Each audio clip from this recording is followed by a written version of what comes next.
Deep beneath the Austrian Alps, in the final, desperate days of World War II, a legend was born. A legend of unimaginable wealth, stolen by the Nazis and hidden away from the world. We're talking about billions of dollars in gold, priceless art, and countless other treasures, vanished without a trace. This is the story of the lost Nazi treasure. Museums were emptied, banks were robbed, and private collections were seized. They amassed a fortune so vast it's hard to comprehend. We're talking about masterpieces by artists like Da Vinci, Raphael, and Vermeer, alongside literal tons of gold bullion. The plan was to hoard this wealth for a future Fourth Reich, or to fund the escape of high-ranking Nazi officials. One of the most famous parts of this legend is the Nazi gold train. The story goes that a heavily armored train, laden with gold, jewels, and weapons, left the city of Breslau in early 1945 as the Soviet army closed in. It entered a secret network of tunnels near the Polish-Czech border and was never seen again. For decades, treasure hunters have scoured the Ural Mountains in Poland, convinced the train is sealed within a collapsed tunnel, just waiting to be discovered. In 2015, two explorers claimed they found it using ground-penetrating radar, sparking a global media frenzy. But despite extensive searches, the train remains elusive. Was it ever real?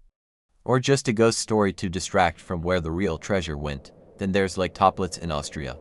This deep, dark alpine lake became a dumping ground for the Nazis in the war's final weeks. They sank watertight crates into its depths, filled with sensitive documents, counterfeit currency from a secret operation to destabilize Allied economies, and possibly gold.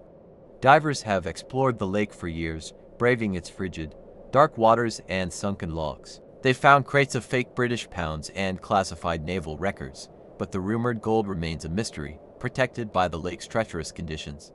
The most famous collection of stolen art was destined for Hitler's plan for a museum in his hometown of Linz, Austria. As Allied forces advanced, this priceless collection was moved for safekeeping to the Altaussee salt mine.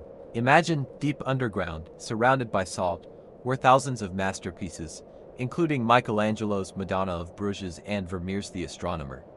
A dedicated group of Allied art experts, known as the Monuments Men, raced against time to find and save these works from Nazi fanatics who had orders to destroy the mine if it was about to be captured.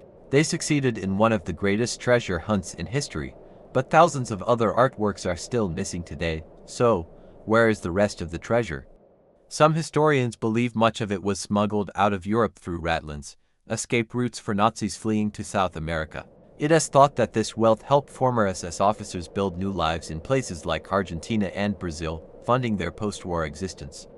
Others argue that most of the gold was recovered and quietly returned to national banks after the war, with the stories of hidden caches being greatly exaggerated. Yet, the hunt continues. From forgotten bank vaults in Switzerland to sunken U-boats at the bottom of the ocean, the search for the lost Nazi treasure is a puzzle that continues to captivate us. It's a story of greed, power, and a dark chapter of history that still holds secrets buried deep beneath the earth. What do you think happened to it all? Let me know in the comments. Thanks for watching, and don't forget to subscribe for more historical mysteries.